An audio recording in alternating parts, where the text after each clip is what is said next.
Welcome. I'm Warren Odess-Gillette, and this is A Baha'i Perspective.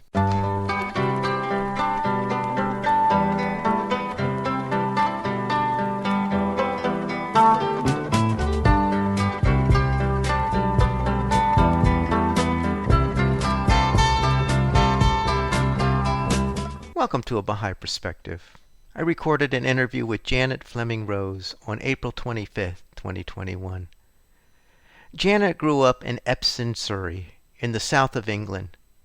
She studied modern languages at the University of Edinburgh and gained a postgraduate diploma in library studies at the Polytechnic of North London, which is now the University of North London. In a varied career, she lived and worked in such diverse places as Scotland, Fiji in the South Pacific, the Republic of Maldives in the Indian Ocean, and Haifa in Israel, where she served in the Baha'i World Center Library as the acquisitions librarian. She now lives in St. Albans, England, with her husband Andrew. Janet wrote a biography on Louise Mathew Gregory, a British woman whose destiny led her to marrying an African American in the U.S. in 1912. The biography is entitled A Seed in Your Heart. We talk about the story of Louise Mathew Gregory in the interview. I started the interview by asking Janet where she grew up and what was religious life like growing up. I grew up in the south of England, in a town called Epsom, which is famous for its horse racing. And my religious life there was it wasn't very religious, really. I didn't come from a religious family or religious background. I was baptized into the Church of England, that's the Anglican Church, but I didn't ever go to Sunday school. My parents weren't interested in religion. In fact, I think they were rather against it. They had been made to go to Sunday schools all during their childhoods, and I think it had made them, they felt that religion was rather hypocritical. It made them really not want to follow religion after that. So they didn't bring my brother and myself up with any religious training, really. From that religious background, how was it that your journey took you to hearing about the Baha'i faith and becoming a Baha'i? Well, quite a long journey, really. Although I didn't go to Sunday school, we did have religious education classes at school, which were based on Protestant Christian teachings. And I found those quite interesting. Didn't answer all my questions, but I found them fairly interesting. And then when I got to the age of about 14, I decided I wanted to be confirmed in the Church of England. So I enrolled myself for confirmation classes, went along to these for a few months, and then I was confirmed. And I was fairly active going to church for a few years. And then this kind of lapsed after a while. I suppose I must have had some sort of spiritual quest. I wanted to know more about religion, but there didn't seem to be any answers at that time. Well, I think some of the main questions I had were things like, why are there so many religions? If people were born before the time of Christ, and we're told in the Bible, I think, that Jesus is the only way to heaven, the people born before the time of Christ, are they all damned? This didn't seem like a loving and a just God to me if he would do that to people. So there were always these questions, I suppose, in the back of my mind. Well, this went on really during my 20s and 30s. And in my mid-30s, I went to spend 2 years living and working in Fiji in the South Pacific. Actually, I heard about the Baha'i faith just before I left for Fiji. And then I was really made aware of the Baha'i faith because there was a little town where I was living on a small island in Fiji. And there were Baha'i pioneers living there, Baha'is who had left their homeland. They were actually from the United States. And they had left and they were hoping to spread the Baha'i teachings in Fiji and had come to live there. I began to be interested in this different religion. And also I was living in a small town, as I mentioned, but very, very diverse. It was very multiracial and multi-religious. This was quite a new experience for me, really. There were people there from Fijian ethnic background, and there were Indians, and there were Chinese, and there were Europeans who'd lived there for several generations. And everybody just kind of mixed, and there didn't seem to be any barriers, any racial barriers at all. And also, there were various religions. There was obviously Christianity, and there was Hinduism, and there was Islam. And in this little town, everybody celebrated everybody else's holy days. So everybody celebrated Christmas, everybody celebrated Ramadan. So I now began to see that really there was no reason why the world shouldn't be like this. There was an example to me in a connection with reading the Baha'i writings.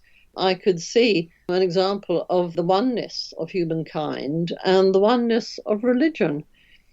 And that really is how I came to be a Baha'i, and I became a Baha'i in Fiji there. And Janet, what took you to Fiji in the first place? My profession was professional librarian, and I'd worked for some years in Scotland and in England as a librarian. And then I went with an organisation called Voluntary Service Overseas, a British organisation, which a little bit like the Peace Corps, but not quite the same as the Peace Corps, in a very British sort of way. So I went to work with a local person in Fiji to assist the small library there, community library on the island where I was living, and to kind of get it a bit more pepped up, really, to get it going a bit more. And so I spent 2 years there, 2 very happy years, and I really enjoyed working in such a diverse community and working with, as I say, people from all different backgrounds. It was an eye-opener for me and a very special time of life for me. And then you went back to the UK after those 2 years in Fiji? After the 2 years in Fiji, I had enjoyed them so much. I did another 2-year stint with Voluntary Service Overseas, and this time they sent me to the Maldive Islands, Republic of Maldives in the Indian Ocean. And there I was working in the National Library of the Maldives. I was advisor to the National Librarian, which sounds very grand, but it was very, very interesting again, really starting from basics and helping to build the library up. And again, that was also very fascinating. While I was there in the Maldives, and this is the mid-1980s, 1985 was the dedication of the Baha'i House of Worship in Delhi, in India. Beautiful house of worship. It's built in the shape of a lotus flower. The building of it had just been completed while I was in the Maldives, and I had several weeks vacation to take just at the time when the dedication of this house of worship took place in India. So I went off, and that was a wonderful experience to go to India and to be there at the opening or the dedication of the Delhi Lotus Temple, it's called locally. So Janet, your profession is a librarian, and now you have a book, a biography called A Seed in Your Heart, which is the story of Louise Mathew Gregory, which we'll get to shortly. But I kind of wanted to understand, when did writing and authorship become of interest to you? Probably as soon as I discovered the mysteries of the alphabet and the fact that you could actually write these words onto paper was just so exciting. So I think from a very early age, I mean, I didn't write any masterpieces, but through my childhood, I was very keen on writing poems and little stories and this sort of thing. And also, once I could read, I just wanted to read everything I could get my hands on, really. We had a small public library locally, and a little corner had all the children's books. I just read every book in that children's corner. And it went on from there, really. And is this biography of Louise Mathew Gregory the first published book that you produced? Yes, it has taken quite a while, hasn't it? Well, it's never too late, as they say. me quite a while, a number of years, to discover my genre. Biography probably is my genre. So, what was it, Janet, that inspired you to put pen to paper and to write a biography in the first place? And in particular, Louise Mathew Gregory. I mean, talking about biographies generally, I enjoy learning about people's lives. Perhaps this is something that comes with age, that you're interested to know how other people have spent their lives and what the starting point was for them. Were there any challenges they overcame and how they lived their lives and what were the fruits of living their lives? So I'm always interested in that. To write a biography, obviously, you need to do quite a lot of research, because I was very keen from the beginning to make sure that it was true. That I wasn't making anything up. It wasn't going to be a historical novel. It was going to be true facts. So this did require quite a lot of research. But I enjoy the research. I enjoy it very much. So Louise Gregory, I didn't really know anything about her. I'd heard her name and I knew that she was the wife of Louis Gregory, an African-American Baha'i, very eminent Baha'i. Well, that was really all I knew about her. And then 2010, my husband Andrew and I went to spend a few months in Bulgaria, in Eastern Europe, to work with the Baha'is there, really, and to be with them and share their activities. And there is a wonderful book about a Baha'i pioneer lady called Marion Jack. She was Canadian and she lived many years in Bulgaria and she passed away there. She's buried there. And there's a wonderful biography about her by Jan Yashin. And I read this biography when I was in Bulgaria. And as I was reading her story, every so often the name Louise Gregory would pop up. It would occur in the story, but there wasn't a great deal about her. I became just very intrigued. Who was this woman? I knew she was a British woman and that she'd obviously spent some years in the Balkans, in Eastern Europe as well. So I became intrigued by her and her life. When we came back to England after the few months in Bulgaria, I started to try and research and find out about her with, just the vaguest idea of writing a book about her at that time, but I was just interested. You mentioned her husband, Louis Gregory. To give some context, maybe you could just briefly describe a little bit more the time in history of who Louis Gregory was before we get into Louise, and what his significance is in the Baha'i faith before we discuss Louise's story. I have to say first, I'm not an authority on the life of Louis Gregory. I know a little about him, obviously because he was the wife of this woman I was writing the biography of. But what I know of him is that he was an African-American lawyer. He grew up in Charleston, I think it was, and he qualified as a lawyer. He was highly intelligent and worked as a lawyer. And then I think it was while he was living and working in Washington, D.C., he met some Baha'is and he started to investigate, he started to go to Baha'i meetings and found out about the Baha'i faith. And he became a Baha'i actually in the same year as his wife. They didn't know each other at this time at all, but they both became Baha'is in 1909. So the significant thing about this story, well, first of all, is that Louis Gregory was an African American. And as you said, we're talking about, you said he became a Baha'i in 1909, you said? Yeah, that's correct. So he was an African American attorney in 1909, which in itself is not a common thing to have occurred, especially in the United States. You mentioned Washington, D.C., right? Let's talk about Louise Mathew Gregory. I guess you explained a little bit that she came up a number of times in your reading of the biography of Marion Jack.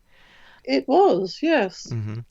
I was just intrigued to know more about her because there seemed to be this unusual element in their marriage, which, you can't ignore, really. We've already established that Louis was African American and she was a white British woman, and they got married. So, hello, how did this happen?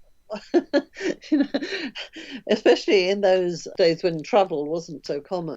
So, I wanted to know more about her as a person and her marriage. And the book is a lot about their marriage, obviously.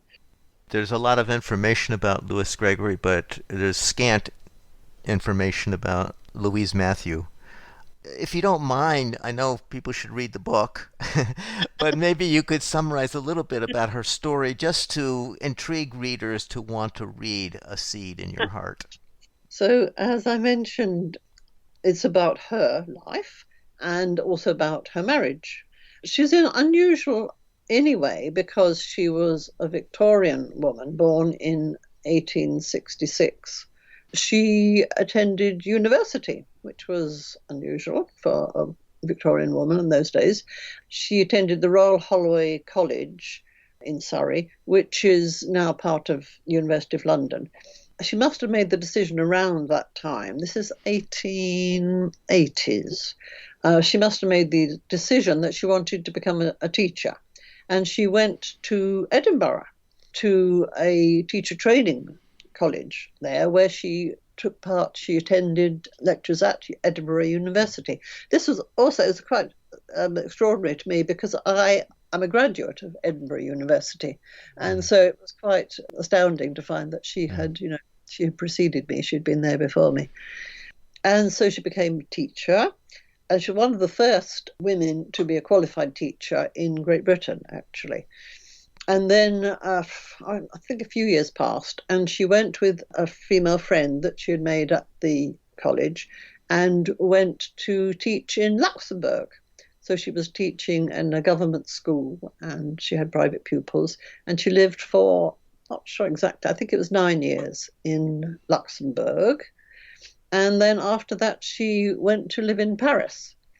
And it was while she was living in Paris that she met some Baha'is, because Paris at that time was the center, really, of Baha'i faith taking off, if you like, in Europe. There were amazingly charismatic Baha'is who were there. Louise was a singer. She had a lovely soprano voice. So it seems likely that she attended musical evenings that some of the Baha'is there in Paris were holding. Apart from enjoying the musical activities, she learnt about the Baha'i faith, which appealed to her. It seems that it appealed to her straight away, the teachings of oneness and all religions coming from the same God. Towards the end of the year 1909, she wrote to Abdul Bahar. Now, Abdul Bahar was the eldest son of Baha'u'llah, the prophet founder of the Baha'i faith. Baha'u'llah had passed away in 1892, so he was no longer on this earth, but his son, Abdul Bahar, was seen as the foremost, the leader of the Baha'is at that time. And he was living in what was Palestine at that date. He was living in Acre in Palestine. So she wrote to him and declared that she wanted to be a Baha'i. And there are several letters that are still kept in the archives from Abdul Bahar that he replied to her. And then after that, we're not quite sure the actual details of it, but she obviously kept in touch with the Baha'is. We think she went back to England for a while. And then Abdul Bahar was able to travel. He had been a prisoner for 40 years. And with the fall of the Ottoman leaders in Turkey, he was released from his prison. He was able to travel widely. He went to Egypt. And then later he went to Europe, he went to Britain, he went to France, and then undertook an amazing journey to the United States and Canada. As soon as Louise became a Baha'i herself, she wanted to go on pilgrimage. She wanted to meet Abdul Bahar. So she wrote to him and said that she wanted to do this. Unbeknownst to her, exactly at the same time, Louis Gregory, who had become a Baha'i the same year, he was also writing to Abdul Bahar and expressing his wish to go on pilgrimage and to meet Abdul Bahar. But Abdul Bahar said this was not the time yet, and it wasn't until 1911 that Abdul Bahar wrote to each of them and said this was a good time. At that time, Abdul Bahar had set off on his travels, and he was in Ramleh, which is near Alexandria in Egypt. Louise went to visit Abdul Bahar in Ramleh, and at exactly that time, Louis set sail from the United States, and he arrived in Ramleh. And so Louis and Louise, they met each other for the first time in the presence of Abdul Bahar, which is recorded in some memoirs, if you like, that Louis later wrote. And so we know this for sure, that that's what happened. And they both were on pilgrimage together, visited Haifa and Acre together.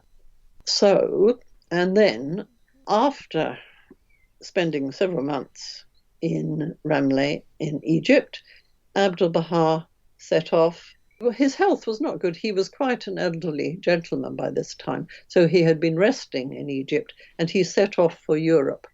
Louise later recorded that she was with Abdul Bahar in London and Paris. She was one of the many, many people who attended Abdul Bahar's talks, and which were held in churches and societies in most distinguished venues in London and Paris. Then Abdul Bahar went back to Egypt for the rest. And in 1912, it was heard that he was going to take this amazing journey to the United States. We don't have details of correspondence, but somehow Louise knew that that's what Abdul Bahar was planning to do. And it seems that he invited her to travel with him. So she journeyed down. The ship went first from Egypt, it went to Naples, and so she journeyed down to Naples in Italy, and she's travelled with Abdul Bahar, one of a very small group of Europeans. There were Persian gentlemen who were accompanying Abdul Bahar, but the very small select group of Europeans with him, and Louise was one of these people who was on the ship with Abdul Bahar, and they arrived in New York. Although they had met in Egypt, what were the circumstances that had them meet again in the United States? I assume that that's what happened when she traveled with Abdul Bahar to the United States, that they then were to marry.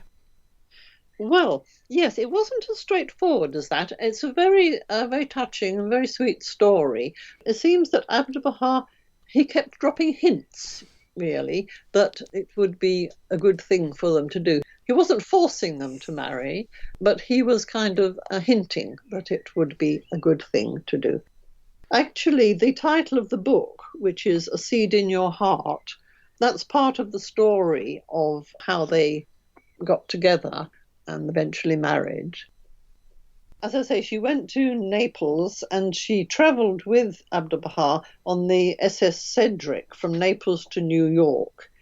And while they were just setting off, actually, on this ship, Abdul Bahar said to Louise, he said the words, "I said what I did because I saw a seed in your heart. Now is the watering time. I saw one seed in your heart. I wish it to produce many seeds." Well, for quite a while, Louise was really baffled by these words and didn't really know what he could have meant. But later, after she'd married Louis, it became clear to her that Abdul Bahar was referring to the attraction between herself and Louis. They were just friends to start with, but there was an attraction there. The ripening of this feeling into love and later marriage. And the one seed producing many seeds was the attraction of the hearts of the black and white races, produced by the Gregorys' love and marriage, as an example, if you like, of interracial marriage. And then I tried to develop this theme of the ripening of the seed throughout the book. Janet, would you like to read an excerpt from A Seed in Your Heart? Yes, I would. I will read a short excerpt. Oh, yes, here we go. So, as I mentioned, there were various hints from Abdul Bahar that they should be very good friends. And then Louise actually, she must have been in a bit of a state of confusion or quandary, because she wanted to know what actually did Abdul Bahar intend. And she came out with a question, asked him, do you intend, Mr. Gregory and myself, to marry? And Abdul Bahar replied, yes, he did, and that he particularly encouraged interracial marriages. So on the surface, it was a most improbable marriage. Not only were they of different races, one black, the other white, but they were also of different nationality and cultures, and from differing social backgrounds. She was from an affluent upper-middle-class family, accustomed to comfort, servants, and education, while he, though well-educated, was the son and grandson of former slaves. In addition, she was 8 years older than her fiancé, and at 46 was entering middle age, whereas Louis was still in his 30s. However, what they had in common was their deep, abiding allegiance to the Baha'i faith and their devotion to Abdul Bahar. Because of this, they were content for their marriage to serve as an example of interracial marriage. They were both prepared to devote their lives to service of the faith, and this was to be their uniting strength. And despite their manifold difficulties throughout the years, theirs was to be an enduring, loving marriage of true soulmates. You know, this is a dangerous time, and especially for an interracial couple. This was in, what, 1920? Well, they married in 1912. September. 1912, okay. So this is 1912, which is the early part of the 20th century. Yeah. So where did they live? They lived in so many places, it was very difficult to keep track of where they moved to next, really. Occasionally they were lucky enough to be able to afford to buy a house, and they would do that. They did suffer financial difficulties quite a lot as well. So then on occasion they would let the house, rent it out, and go into lodgings themselves. Well, they started off in Washington, D.C., Now, let's see, they lived in New England, they lived in Boston, they lived in Portsmouth, and then their final years, they lived in Eliot, Maine, which was at that time, and there still is, a Baha'i conference center, really. So they lived at Eliot, near to Greenacre, and that's where they passed away. Was it difficult finding this biographical information on Louise Mathew? Yes, to start with, I found it very hard. I'm going back to 2010, which is not very long ago, but really there was so little information on the internet at that time. In the last 10 years, it's just increased so much. Now it's easy to find family history information, but at that time it really wasn't. And I struggled. I had a friend who was very good, very keen on genealogy and family history, and she helped me a lot. Even so, it was quite difficult just to find sort of basic information about Louise's family and her life. She was mentioned in a few books, but she's always kind of been in the shadows, and her life, there was not a lot being known in Baha'i circles about her life. Until I made a big effort and went with my husband, we went together to Wilmette, Chicago, in Illinois, to the United States Baha'i National Archives, which are at the Baha'i House of Worship, Baha'i Temple in Wilmette. It was just a revelation. There were so many letters, the correspondence between Louise and Louis, letters that she had written, letters that people had written to her. And I had no idea before I went that there was going to be so much. I wish I had allocated twice as long to stay there, but I managed to gather all the information I really needed. And from that, I realized at that point I had enough interesting information, fascinating information, to be able to write a book about her. Janet, was there any blowback from her family side as a result of her marrying Louis? Do you know? I'm often asked this. There doesn't seem to have been, really. She came from a very large family. Her father came from very humble beginnings, but he ended up more or less a millionaire, really. His business he developed was importing groceries, mainly butter and eggs, from France into London, into England. And he made a fortune from this. And he had 12 children. One poor infant died at a very young age, but Louise had all these siblings, a very large family. She must have been a little bit different. Mostly she had brothers. She had 3 sisters. They all seem to have had more education than women normally had in the Victorian age, if I can put it like that. But she surpassed the others, and I say she qualified as a teacher herself. So she was perhaps a little bit unusual, even in that family from the beginning. After she married Louis, she had lived abroad by herself, as a single woman. So again, this is quite unusual.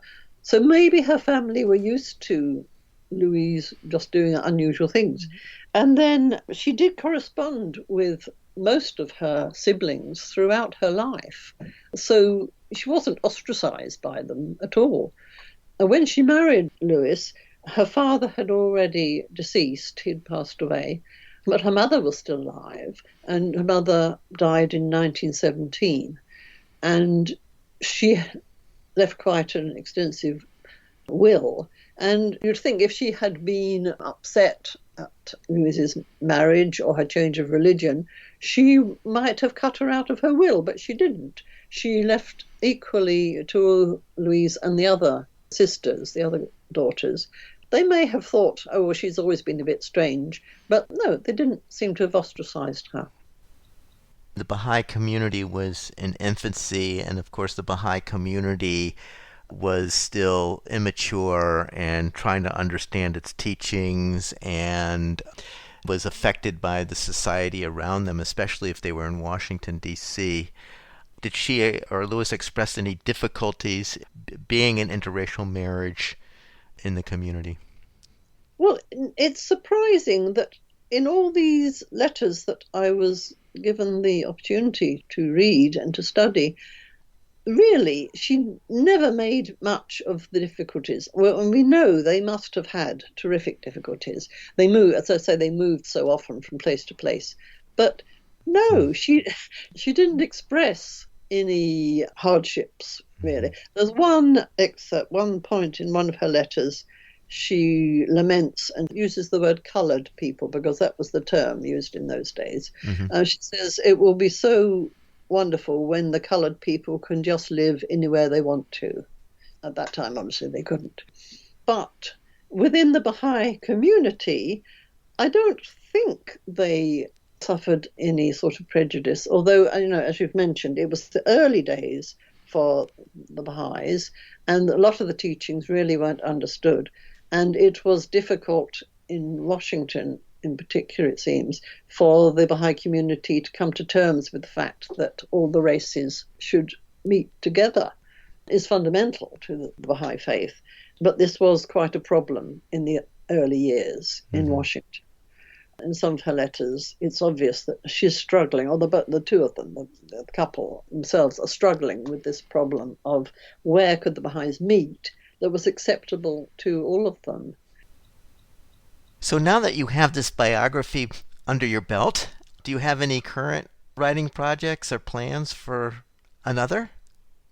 Well, I tend to have ideas that I'm mulling over in my mind, and this can go on for some time. It can take quite a while before this gestation, if you like, is completed. But yeah, I have 1 or 2 ideas sort of going around in my brain this time.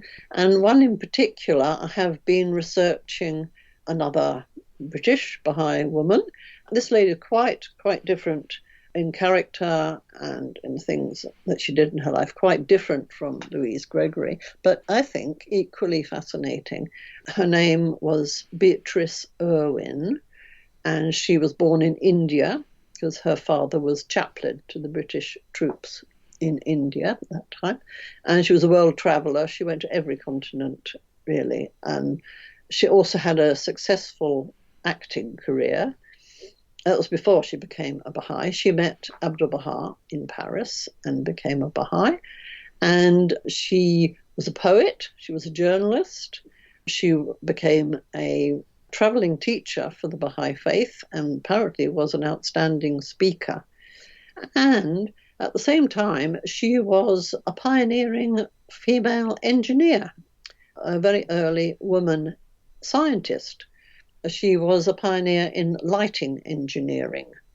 Yeah, so you see, I'm quite sold on this this life of this woman. I find it very interesting. And I've been able to also look at her correspondence from the United States Baha'i archives, and I've been working on them, studying them for the last 18 months or so, I think it must be now. So this is perhaps the major project that I'm working on, thinking about at the moment. So Janet, I want to thank you so much for taking this time to share about your book, A Seed in Your Heart. It's just the story about Louise Mathew Gregory. Thank you so much, Janet. My pleasure. Thank you so much for inviting me, Warren. I hope you enjoyed that interview with Janet Fleming Rose, author of the biography A Seed in Your Heart, about Louise Mathew Gregory, a British woman whose destiny led her to marrying an African American in the U.S. in 1912. You can find this interview and other interviews on the website of Baha'iPerspective.com and on the YouTube channel of Baha'i Perspective.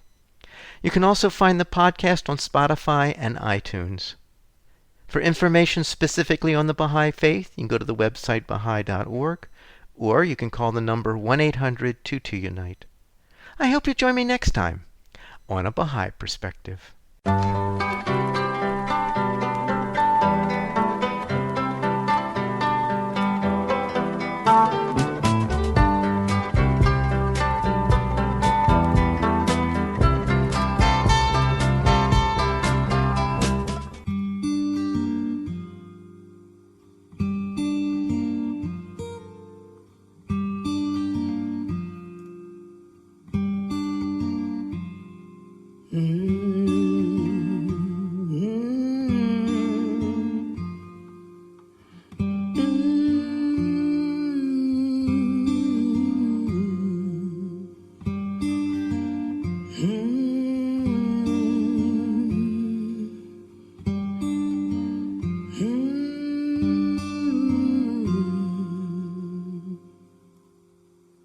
Blessed is the spot and the house and the place and the city and the heart and the mountain and the refuge in the cave and the valley and the land and the sea and the island and the meadow. Blessed,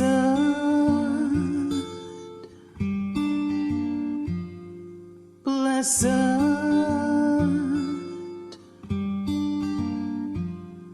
blessed,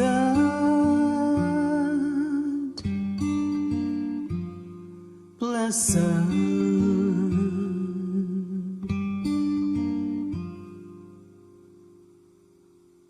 Blessed is the spot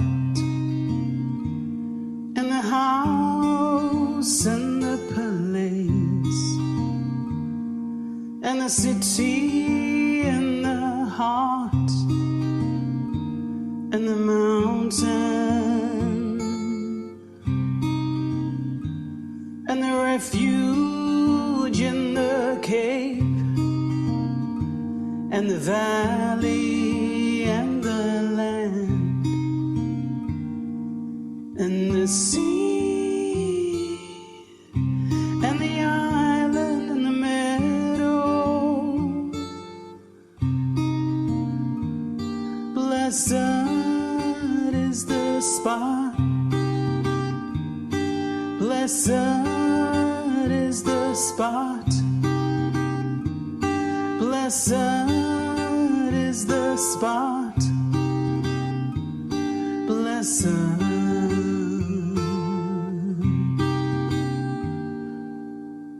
When mention of God hath been made at his praise, glorified. When mention of God hath been made at his praise, glorified.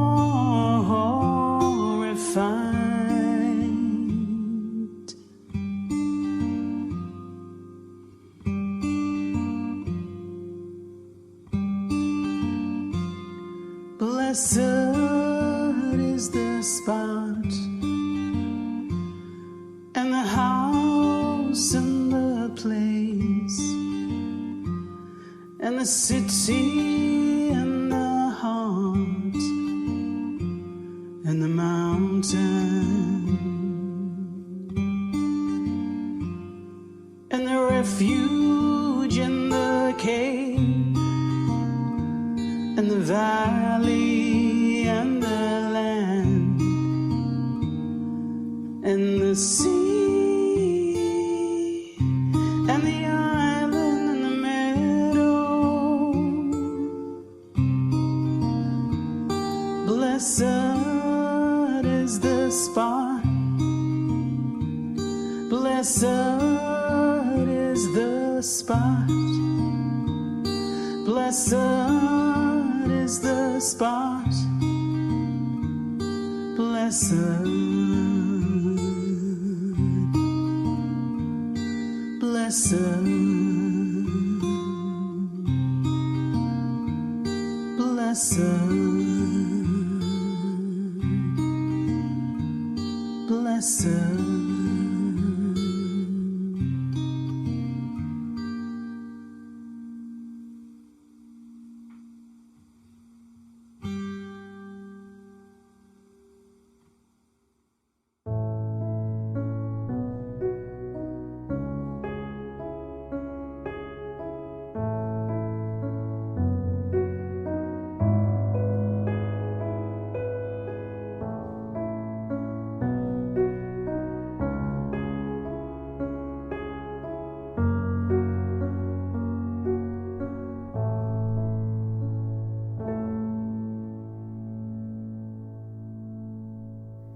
We need thy protection,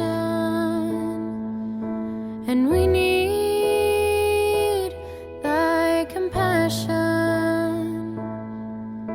'Cause sometimes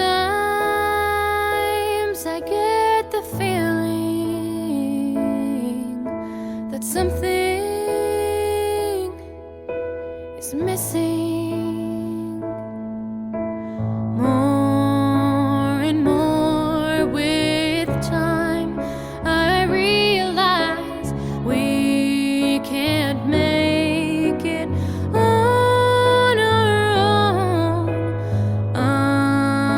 Unlock my heart, because I need to know that we're never alone. No, we're never alone. 'Cause our souls are united and our hearts are welded, each to each, each to each, in following thy ways and soaring in the skies. We are all one. We are all one. As I stumble through, I try